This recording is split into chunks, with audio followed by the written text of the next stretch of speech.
using his time to answer questions that people have.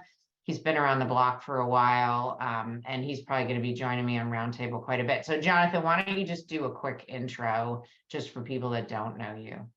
Sure. Thanks, Peg. I'm in Virginia, in Richmond. Not that Zoom cares, but I've been doing college planning since our oldest son was a junior in high school, and it came out of necessity, out of trying to figure out how to pay. And that was, wow, 10 or 15 years ago. And a lot's changed over the time, but it's been a fun journey to see the whole space grow and more advisors get interested in how they can help clients, because it's really, to me, one of the few ways that you can help a very specific need at a very specific time and really see the results when you're talking to your clients. I mean, it's, retirement is great, but it's often the future, and you may not be around as an advisor or planner with those folks at the time they retire, but with the college group, it's right now, and it's a real urgent need. So it's great you guys are all doing it, and see how we can help. Yeah, urgent need, and one, like, unlike retirement, that your kid becomes a senior in high school and then most parents are like, oh, yikes, now I gotta deal with this. Retirement can be put off, so and the other thing that's neat is that there's a new group every year, and it's just it's a relationship thing, but it's just every year, there's going to be another group coming up no matter what you do. So yeah, and as I've brought up over and over again, it's just, for financial advisors, it's just huge, because you can have stickiness with your existing clients if you start having this be part of your practice. And it's just you're different from the advisor next door if you do this stuff, for sure. Or even if you, like we've talked about, if you're like, I don't want to be the expert, then you can outsource, and you don't have to say you don't do it. You can have Cap and our team be your expert, and then it's still part of your relationship with your clients. And if you're an IEC, same thing. If you want to be the expert, then you're all three fits. You're the trifecta. Whereas most IECs are great, but they focus on the admissions and the academic and personal fit. And when I had my own business, it was perfect. I referred to IECs, they referred to me, and then we met the three-pronged approach. But if you're somebody that loves that stuff, and I know there's some people on here because I know you and I see your names, that's you. So you're different. So, it's all good. So, well, let's jump in here, and Jonathan, just free interrupt me. So I'm sure some of these things I'm going to bring up, hopefully everybody knows these are going on, right? Because it's hard not to hear about it. But the first one, the Supreme Court, which they were supposed to come in June, and they did, said, you know what, we're not allowing the loan forgiveness. So the 10,000 for, I thought, pretty high income people, and then the 20,000 for Pell eligible, that's out. That's completely out. Biden is saying, hey, I'm going to figure something out. Whatever, that remains to be seen, what he does and how he does that. I wasn't surprised by this.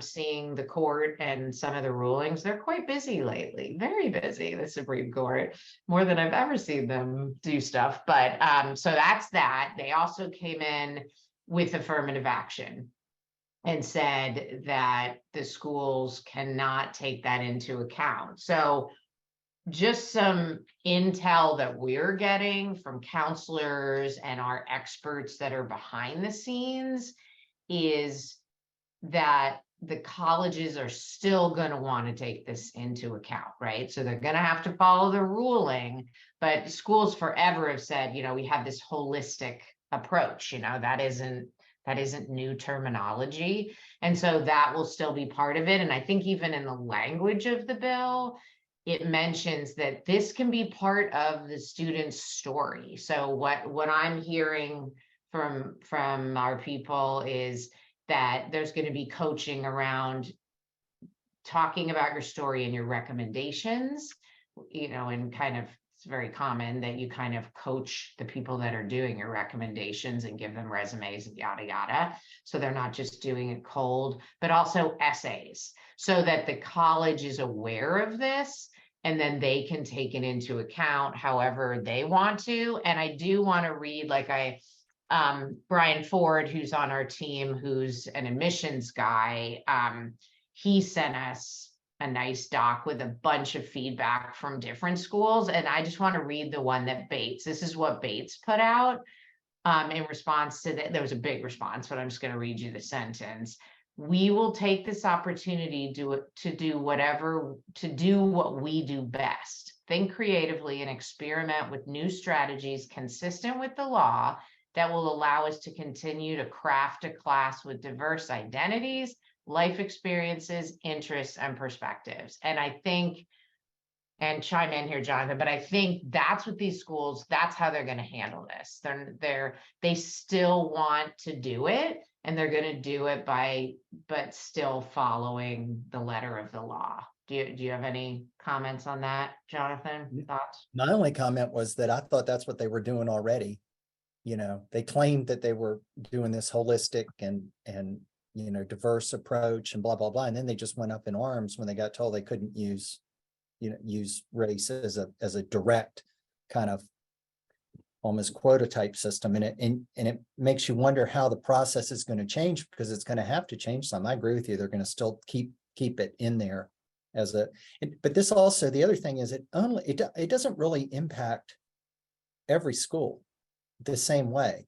The most selective schools are the ones that are kind of putting out things like that about their process. There are an awful lot of schools that are just really glad to get applicants, and then they're so it's the ones that are most in demand that are going to be able to kind of do the process that you're talking about, I think. Yeah, no, yep, exactly. Most of the schools that I've seen come out, Brandeis, the schools that tend to be, by their stats, they're more selective. That's just Yes. what I'll call them. There's other terms I've heard people in the industry use. I forget the one, but anyways, and I've said over and over again, to me, those schools, they're not better. Right. Just get more applicants and they're smaller. So that's my take till the day I die on that one. Look at my two kids and where they went. But okay, so that's that. So those are two biggies. And again, I've got articles. There are so many articles out there. So I will make sure in the follow-up that there's an article on each one of those, but you can Google that and read for hours on from different reputable sources. I am not a huge fan of the rankings, any rankings, but there's a few things that have come out there. Columbia has now dropped from the undergrad US News and World Report. I know a few other schools, law schools or whatever, I don't know if it's law schools or med schools, a while back have dropped. That's a ranking that is one of my least favorites, because a big part of it is asking provosts of their peer colleges what they think of them, like stuff that really doesn't matter at all. Money just came out with a new ranking, and so I'll put the link in the follow-up. It's actually I'll stick it in. I'll stick that. I don't want to inundate you guys with links, but here, I'll put this one in the chat. Oh, and by the way, I didn't say, please, if you have questions, go ahead and pop them in the Q&A. And we'll be getting to those in a few minutes. But there's the money rankings link, and it's interesting. It's slightly different, and they even call out that you're going to see different schools. Most of the rankings, when we look at them, you got the top 10, 15 that you're used to seeing. They're taking the rubric is really what matters on all of these. And so they're kind of tweaking it. And some of the reading I was doing just yesterday to what you were saying, Jonathan, about this pain point that families have. There's this new Gallup Lumina poll, and it basically said the cost of college is the top reason kids are not attending. So it's outrageous. I mean, $90,000 is outrageous for most people, even if you're making really nice money, right? It's it's a tough pill to swallow, and is it really worth it? Keeps coming up, and in most cases, in my opinion, it's not. Like, there's so many options in this country. So that is coming out, and then Columbia, I've also got a link to that, but I think Columbia was the one that got nailed a while ago for being dishonest. So they got called on that. I don't know if that was the graduate rankings or what, but anyway. So then the last one, and this was in Slack, and Jonathan put a major response to somebody. And I was telling Jonathan before we hopped on, my mom lives in Chapel Hill. And when this came out, I was there. So it was huge news that Duke is changing their financial aid policy. And similar to other schools, Harvard, et cetera, they're going to have income amounts, and you get full tuition. And then this income at Duke, you'll even get help with room and board.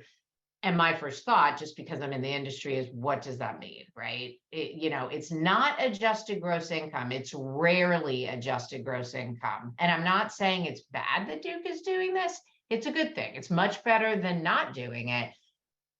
But you as advisors and counselors and parents need to understand the nitty gritty, right? The devil's in the details, as they say.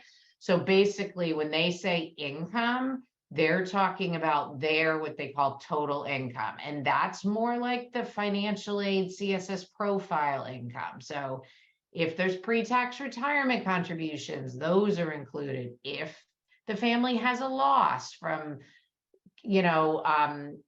securities that they sold, whatever, their portfolio, or any sort of loss from selling real estate or whatever at a loss, all of that is not part of it, right? So it's not AGI. So again, it's good, but understand the details. And the first thought I had when I saw that on the news at my mom's was, what about assets? Because assets are, most of these schools, if not all of them, always say, okay, there's this for income, but then assuming reasonable assets. And what Duke said is typical.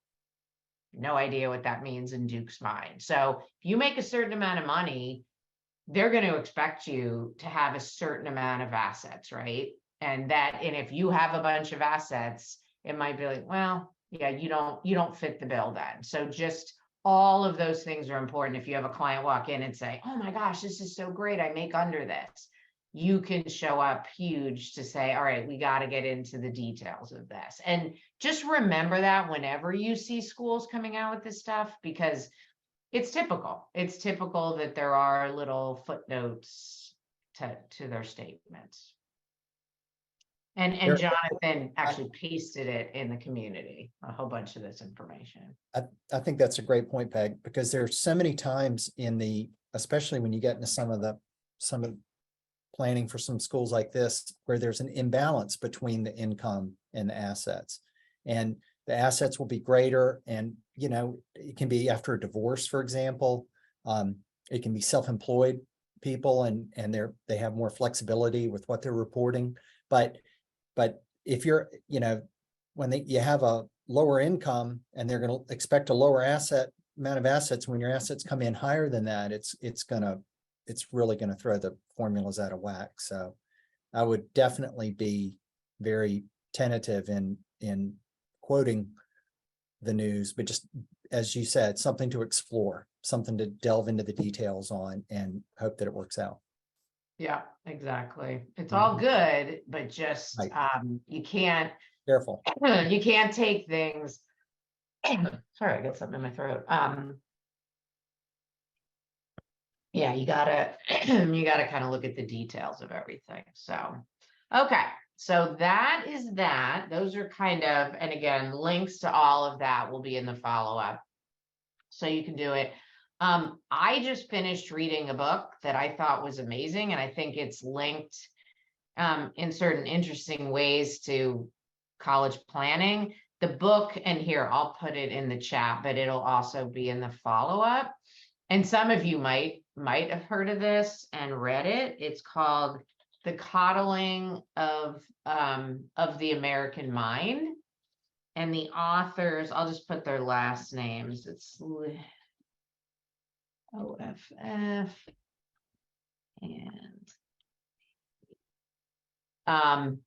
Okay, I just put that in the chat, and it's basically about, have you read it, Jonathan? I see you No, smile. I did see it, but I've not read it. No. Yeah, so it talks about this, this whole trend that we see, and we see it on college campuses, but we see it everywhere about, a lot of times young people being, I don't even know what the right term is, like offended or not feeling, he uses the term, the authors use the term a lot in the book, safe around things. And that it's just very interesting. I like it because they have their opinions, right? So they point out all these examples of this on college campuses where things are coming up and the students that aren't happy with something and how they behave. But then toward the end of the book, they actually come up with, hey, this is how we think that we can solve this. So I like that part, that it's not just this is so awful, this is so awful, these are our views of it,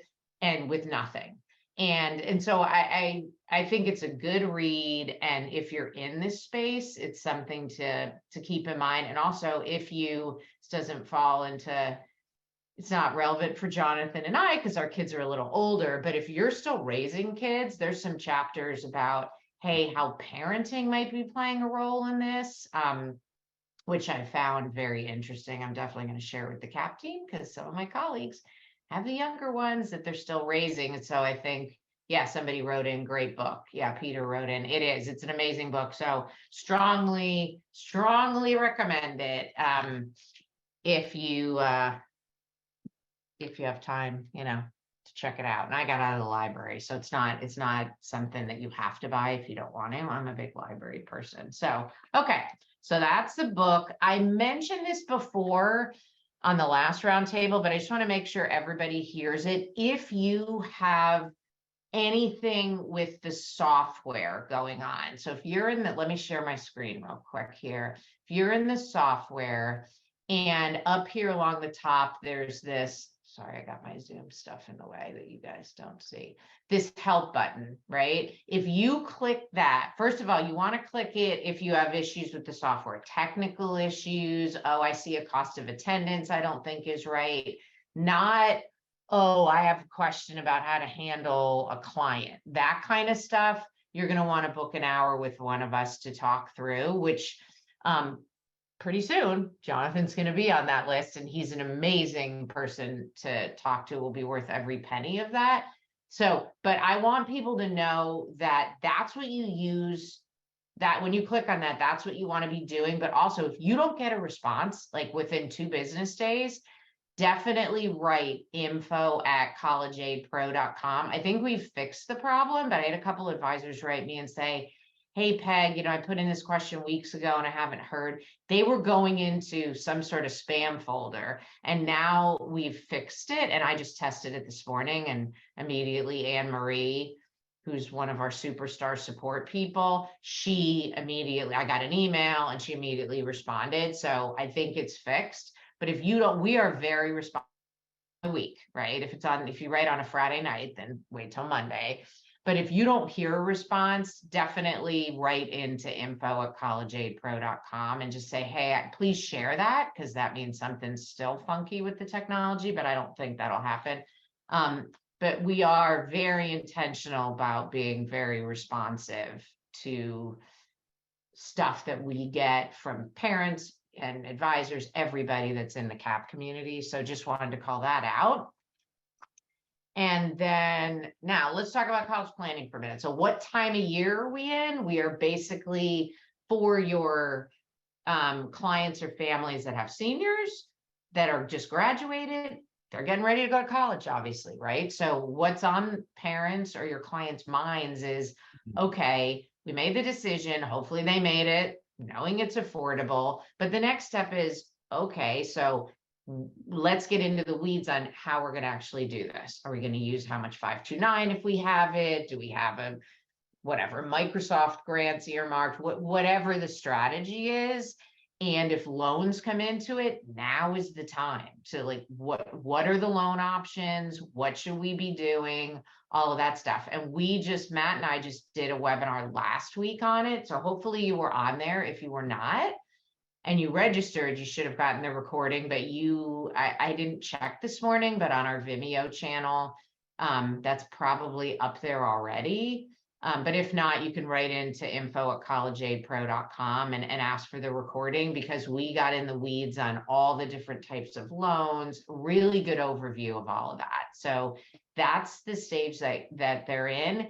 If you have clients that have sophomores, juniors, I mean, rising seniors, rising juniors, meaning they're starting this fall, that's the beginning of the process. That's okay. Let's make sure you understand the current reality of what financial aid is, and that's going to have the FAFSA changes built into it, as well as the CSS and the way it works with the institutional methodology, and that they understand financial aid and then where they fit, meaning what are your SAIs? And I'm starting to switch to exclusively only say that, because that's going to change in the software as of the 15th of this month. All the changes, there's already some in there, which we've talked about, but all of them will be in there, and that terminology will be in there too. But that's the stage for them. So like what Jonathan said earlier, the beauty of like understanding and being in this space is there's almost always something for you to add value and talk about, right?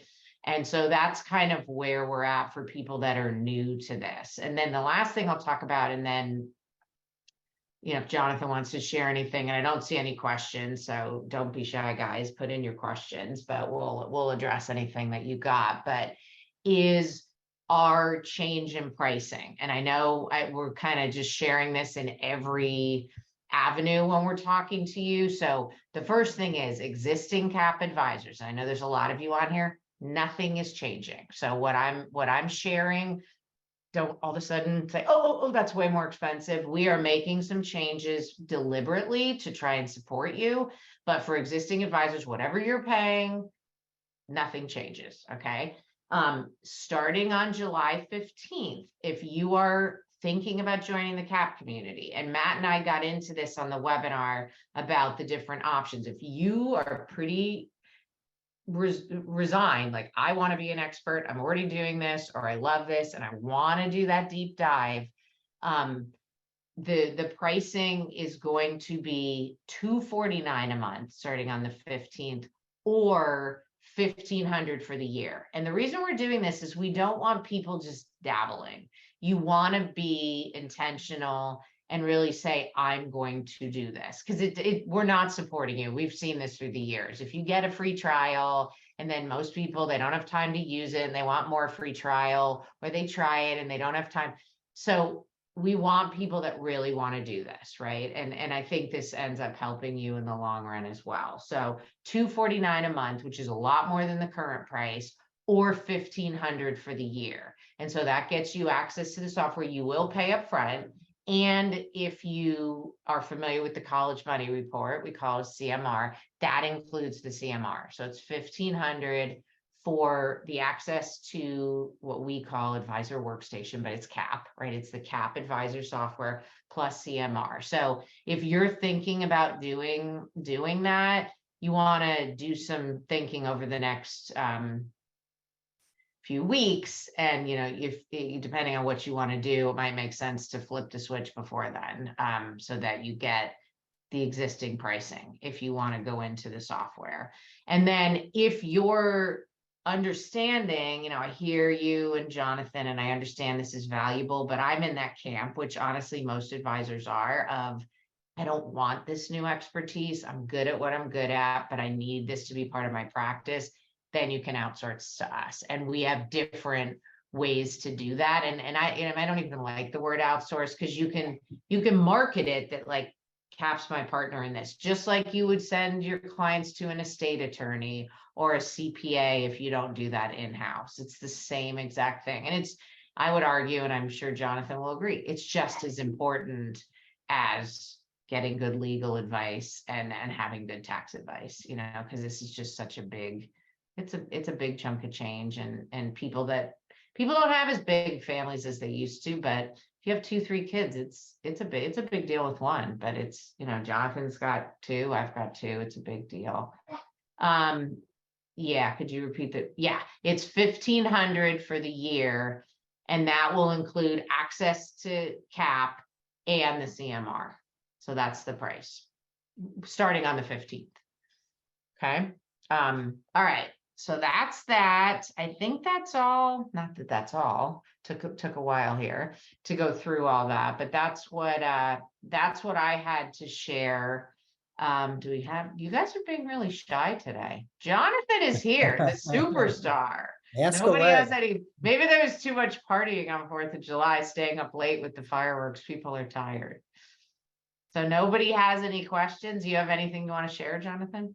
Well, I just want to share one thing that you had just touched on about the how to pay question, because that is really, that's more important than you think. It's funny. It's kind of that everybody's thinking about financial aid and SAI, EFC, and then loans are important too, but especially now with all the confusion and the changes about the loans, I don't know how, I mean, they were confusing before.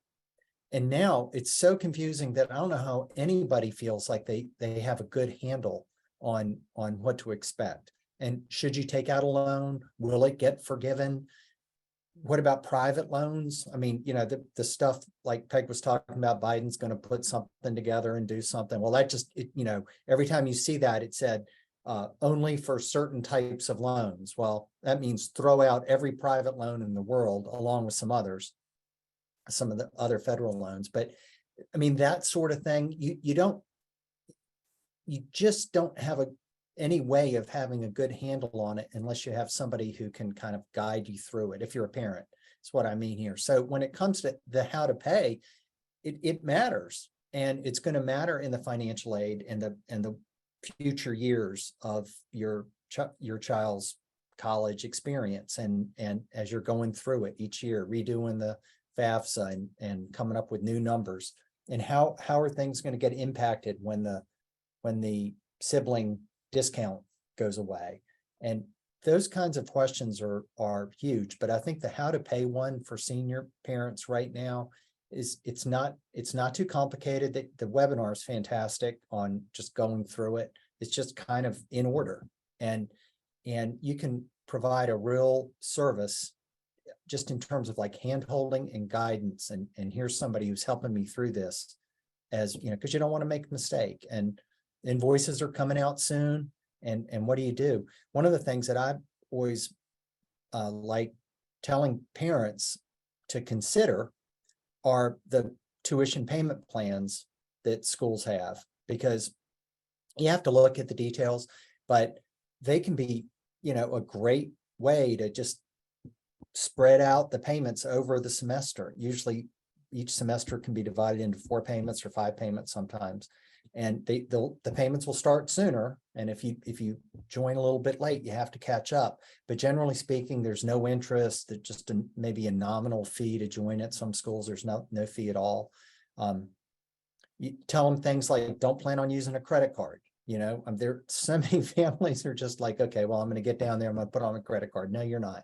You're going to pay a huge surcharge if you do that. So you're going to want to have a bank account. Do you really want to, if you're going to give the school access to your bank account, do you really want that to be your primary bank account that you're giving the school, your routing number and account number? I wouldn't want that. I don't trust those schools to protect your information, any more than you should trust any other kind of vendor.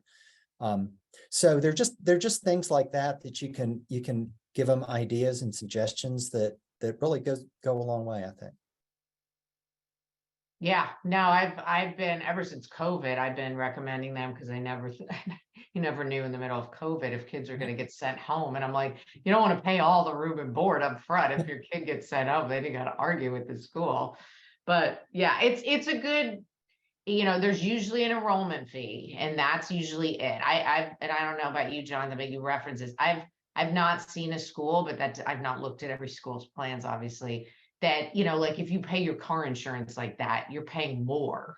Right. They kind of, Right. they They don't stick do it to that. you if you can't pay it all up front. I think the colleges, they just want to get their net revenue. So if they Right. can, they don't want you to walk. So if they can make it easier for you to pay, they'll do it. Now, to Jonathan's point, it does start earlier. So if Right. you start and it's like, oops, I missed the July payment, then you might have to double up the first time. But from a cash flow, obviously it makes it much easier. It's hard to come up with whatever, if it's quarters, 3 times a year, if it's semesters, it's hard to come up with that chunk. And as far as when bills are due, totally depends on the school. I mean, I said this on the webinar. My son went to Indiana, oh Hoosiers, and it was due like way before classes started. And my daughter went to JMU, go Dukes, and it was due Friday of the first week of classes. So literally, I was paying that bill a month. I always thought to JMU, you guys could get, you get some more money coming in the door. I give you a little financial advice. But my point is, it's really different, how the schools do it, and their their enrollments might be a little different. I know you mentioned credit cards. I've had a few people that have been able to charge it, which is a little shocking to me that the schools allow that without a convenience fee, that they'll eat that. I don't think that's the norm, but you can figure it out. Let me see, guys, if you don't mind putting your questions in the Q&A, that would be great. But I'm looking here and you can be anonymous in Q&A if you want. Here's a question in the chat, though. I saw in one of the previous webinars that it's recommended that parents take out the Stafford loan, which the Stafford is actually, that's the old name, just so people realize it's also called a direct loan. That's what it's called now. But these colleges, I still see Stafford on some of the award letters, which is a little crazy. But anyways, to take out the Stafford/direct loan, even though they don't need it, reason was given that it almost guaranteed that the students that it is almost guaranteed that the student will not get merit or need-based aid from the school. So basically, let me just unpack that a little. And Matt is the one that says this, and I agree with them. I don't agree that, I wouldn't say everybody absolutely should do it. There are huge advantages for doing it. One, if you need it, that's usually the best place to start, are the direct student loans, for a myriad of reasons. Interest rate, it's all in the kid's name. It's great for building credit. You don't have to take out the direct student loan to be eligible for need-based aid. Submitting the FAFSA, if the school only uses the FAFSA, which is most schools, if they use the CSS, then you need to send in both to be considered to get need-based aid, or else they won't do it. But if it's a FAFSA only school, you don't need to do it to get need-based aid. We've made the point that down the road, when you're appealing, we've had some colleges tell us, hey, if we notice that the family isn't taking advantage of direct student loans and they're asking us for more money for need, that might fall on deaf ears. They're never going to tell the family that, but it might, not every school, but it might be something they look at and say, well, how hard up can they really be if they're not even taking out $5,500 of a direct student loan for freshman year? So I think that's what you're referencing. As far as merit aid, the non-need-based aid, there are some schools in the country that want the FAFSA on file to give out merit aid. Doesn't make sense because it's a need-based form for a non-need-based form of aid, but it is what it is. So we tell people, unless you want to go research that, and as practitioners, we don't have a list that I would give out and feel good about, because colleges are constantly changing. So it's just easier to submit it. It's free. You're sharing information with the government that's already getting it because you file your taxes, unlike the CSS, where you're sending off tax returns and W-2s to a third party. So I think that's what we were getting at on the webinar. So hopefully that clears up. I'm just looking at the question again. Hopefully that clears that one up. And then any thoughts on the SAVE IDR plan being proposed? You just got to get in the weeds on it, right? All of this stuff, I know people like to just long documents, and reading things is arduous and yucky, but people have to read what they sign. They have to understand what they're signing up for. So I always tell people, even with loans, like depending on the family, there might be different buckets, different loans they should apply to, and then just look at all of it. Look at the specs on everything. Same thing with that. If that's applicable to a family, that could be thrown into the mix, and just have all of your options, just like the colleges, honestly, have all your options, all your acceptances, and then you decide how you're going to appeal. Have all your options if you need to borrow, and maybe home equity's on the table. maybe talking to a family member who said they might want to help and give an intra-family loan, whatever the options are for that given client or family, just have them all out on the table and know the positives and negatives, know the interest rates, apply for these loans, see what you're actually going to get, and then go from there. Let's see, we Yeah, do have a few I questions. was going to say something about the Sure. SAVE program. It's funny, you don't want to start out taking a loan out with, I don't care, obviously y'all know that about, you don't want to take out a loan with the intention of not repaying it. That wouldn't be very good advice, but there are so many different plans now, and they just keep getting better from the standpoint of if you run into the situation where you need help. And the SAVE program is the best so far. From that standpoint. In other words, you would pay the least over the given length of time that you'd be considered to be a borrower. And so I think it's great to point out that, it's there, but it's there for people. You have to qualify.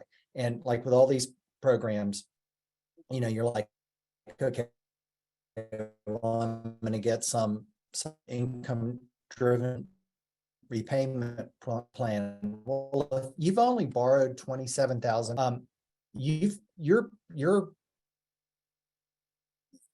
want to see how much that is, that what's your payment going to be, and what income level would you qualify for to have your payments be forward.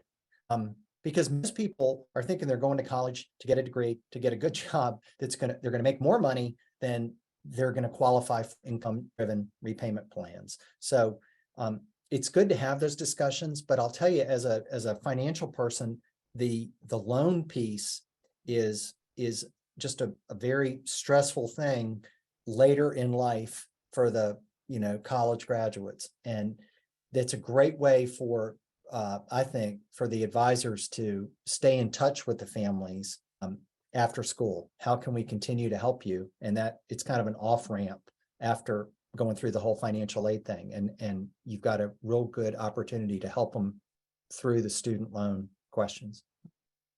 Yeah, and I totally agree that you've got to be really careful, because I know when this was going on and Biden put it through, and then it got ended up at the Supreme Court level, and people were saying to me, well, should I just take out loans because they'll be forgiven? I'm like, I can't tell you how much that question bothers me.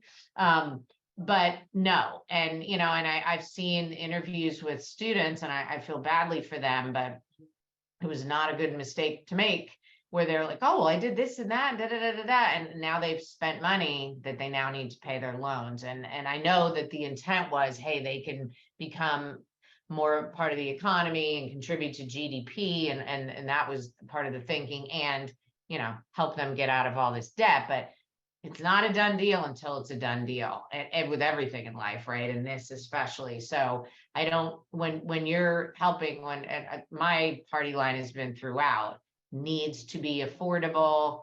If it's not, don't count on some great program swooping in and saving you. If you're going to go into a certain field and loan forgiveness, and there's certain specs, that's not what I'm talking about. But I'm just talking about, oh, it might get forgiven, or it still might. The Supreme Court's talk. It isn't. Don't count your eggs before they're hatched, basically. So totally agree with that. Okay, so somebody put in, does the parent plus loan expire by a certain time if not taken? For example, can parents take out the loan in November for the fall semester? So I can't say exactly sure, and Jonathan, please chime in here, but the way this loan works is they can give you the full cost of attendance minus whatever aid that you get between direct student loans, endowment money, work study, all that stuff. That all comes out, whatever that delta is, they can give. If it's semesters, they're going to divide it in half. They're going to take out the origination fee. So my thought, but I don't know this for sure, and Jonathan, you might, is if the whole first semester is gone by, I'm thinking you can't take the full amount out for the second semester, but I don't know that for sure. Do you know, Jonathan? I think you can. You can? Okay. Yeah, I mean, that's a good question. And this is going back a few years, but I remember looking at that once for a family that wanted to do it. They didn't start talking about it until the spring. The Parent Plus loans, though, really are kind of administered through the financial aid office. So even though you don't really have, there's not a qualification, too much of a qualification in determining the amount and the things like that, you do go through the financial aid office. So I would just pick up the phone and call them. Yeah, you apply through the government and it's a very Right. quick response, and the credit, you can have a lower credit score, then it's easier to get the loan. Right. And actually, I should Thank know you. better. I should, because people have heard me say maybe, I think that's predatory lending in many cases, the Parent Plus loan. And the fact that they will allow you second semester to take it all just bothers me as well, because that just means, just bothers me, if you've already, but it is what it is. That's where we get to step in and be really, really careful. I'm not saying that anybody who takes that loan, it's bad. Depends on the family, but just please, please, please make these people understand if they're looking, and I just talked to a single mom a couple weeks ago. She's looking at a $40,000 loan. And I said, I know, this is 4 years, but I'm just going to say it and do the math. Like, people need, I mean, they a little bit lose their mind. And I think it's because of their love for their kids and wanting to do the right thing. But you need to be really, really careful with this loan, because it's expensive. The interest rate is not great. And most people that I know through the years that have done this, they start chipping away, paying it off second semester of freshman year, because they don't defer it.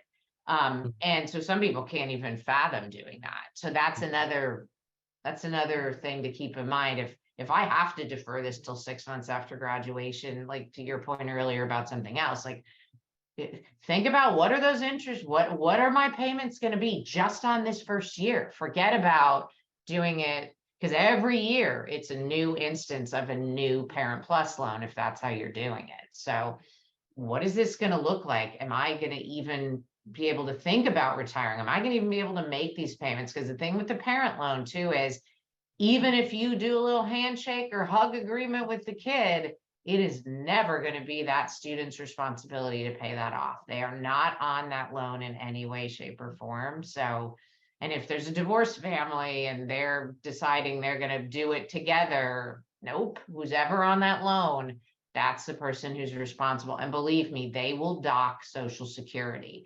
Like, they will get it, that money, however they can. So you just want, I'm not trying to be a fear monger, but you just want people to understand that before they make decisions that could really be biting them in the where for years and years, so okay, that's that.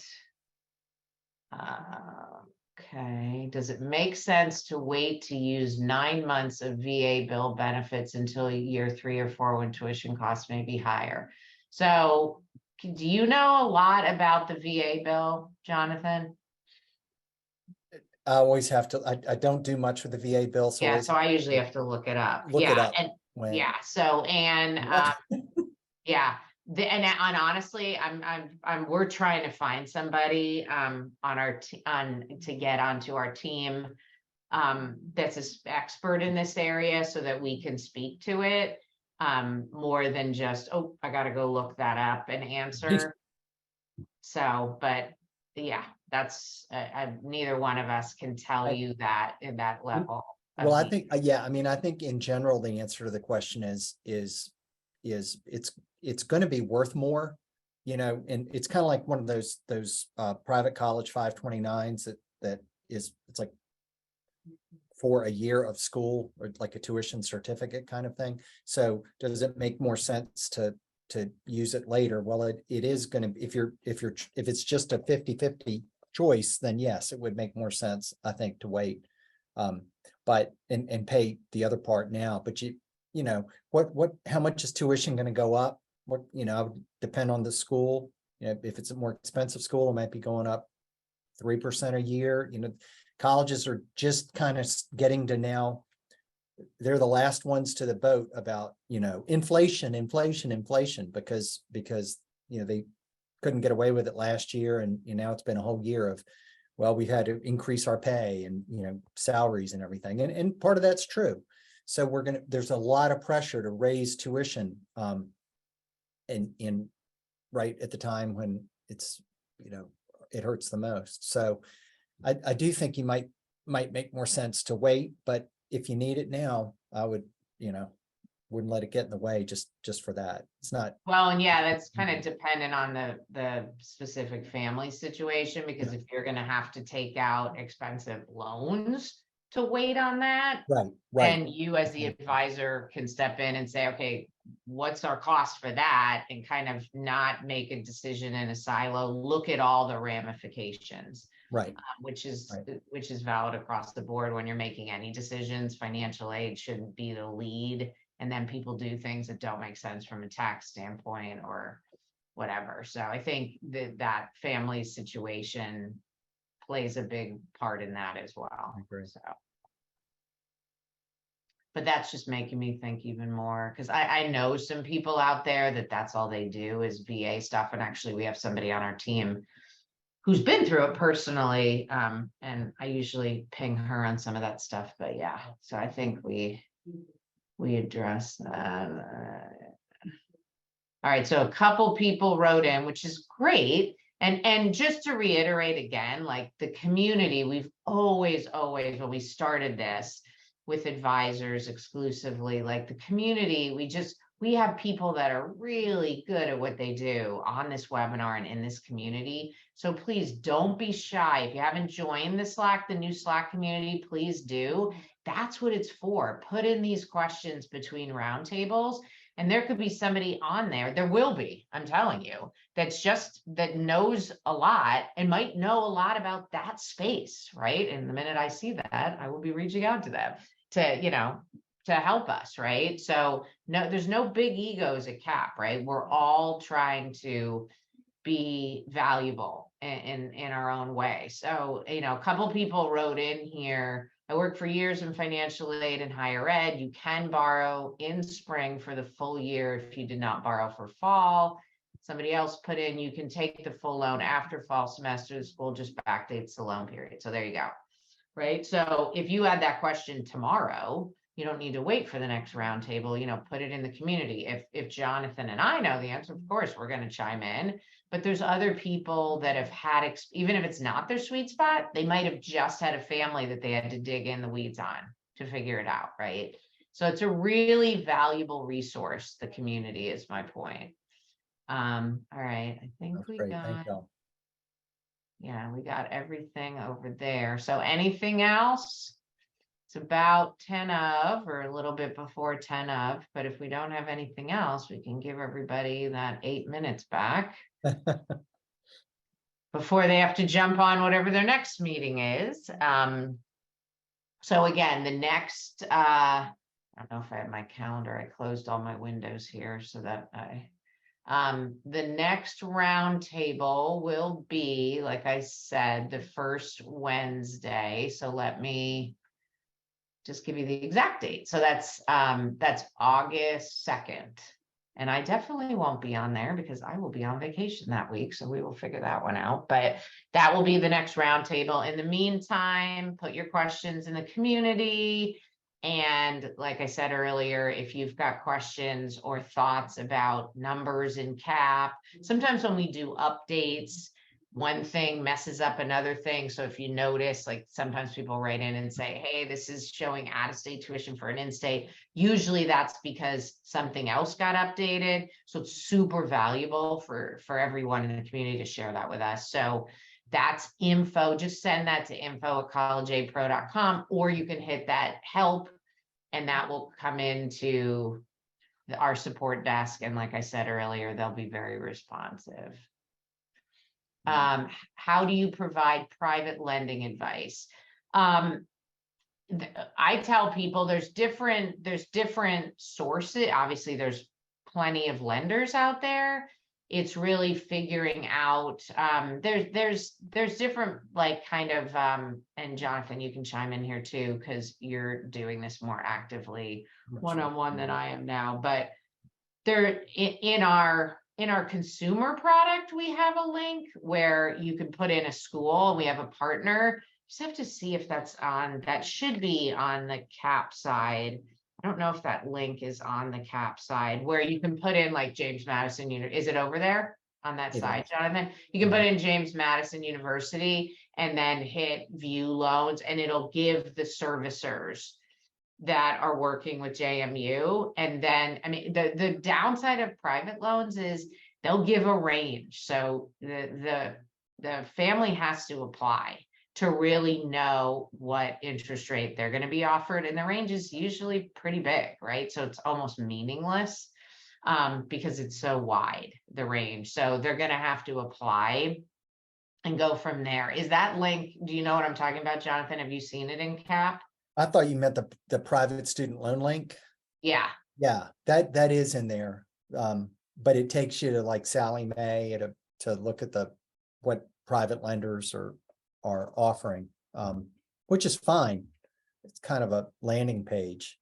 I didn't know about it doing it school by school. Yeah, hold on. Let me just I'm just going to log in over here real quick, and we'll see if you, it's through that software, but I think the link should work for anywhere. So this is compare private student loans. Yeah, hold on. Oh, it's a super long link, so you can just click on it and bookmark it. So let me put this in the chat for everybody.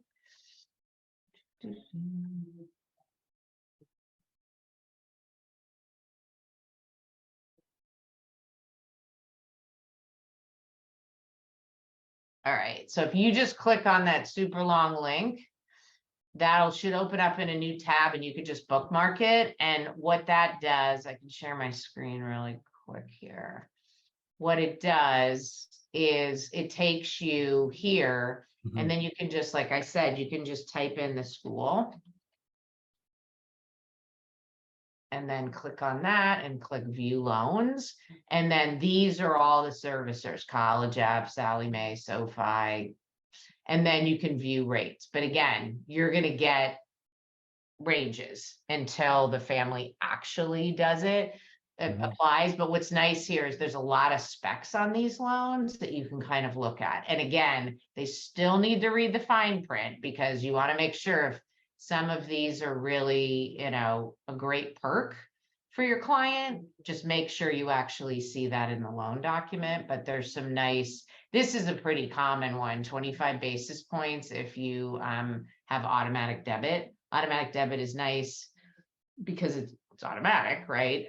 And also 25 basis points over years of a loan can really add up. So you get a lower interest rate. So this gives you kind of how College Ave is handling it. So that's a great link to use. I don't think that's in the AWS software right now. So hopefully that should answer your question there. No, still a bad idea. Yeah. Okay. Yeah, we currently don't have a preferred lender list, and we're not really, that gives me a little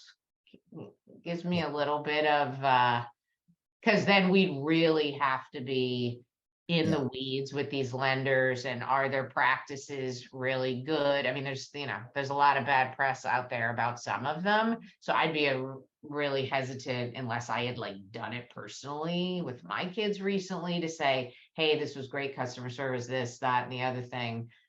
We don't have a preferred list. We just try and help get to the list, and then really applying, and the interest rate is going to be the first thing, and then the specs also too. If there's certain, some lenders they'll take the parent off after so many on-time payments, and that's really important to some parents, rightly so.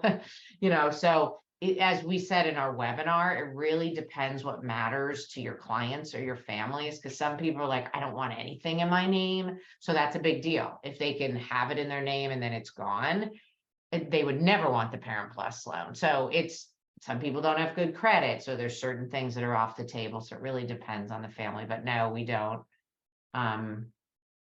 So that came back as a bad link. It's probably because it's in my cap. So can you just see if that happens with you, Jonathan, real quick? Can you click on that link and tell me if it gives you an error? No, I think it was the view rates. Yeah, did the view rates mine's one work. that I put in, the private student loans, did that open up, or was it? Yes. All right, so maybe Mike, maybe you have to copy it and paste it because it worked for Jonathan. So I'm thinking, Or maybe try a different school. yeah, It's Yeah. through that college finance. yeah, it's through College Finance. They're just a partner of ours. Okay. So Right. yeah, and somebody else said they were able to get in. So Mhm. all right, well, I think we are good here, everybody. So have a great July. We will see you at the beginning of August. Jonathan, thank you for being here. Sure. Thank you, Peg. And yeah, definitely get in the community and even just go in there and see what other people are asking. You'll probably learn something. So all right, everybody, have a good one. Bye-bye.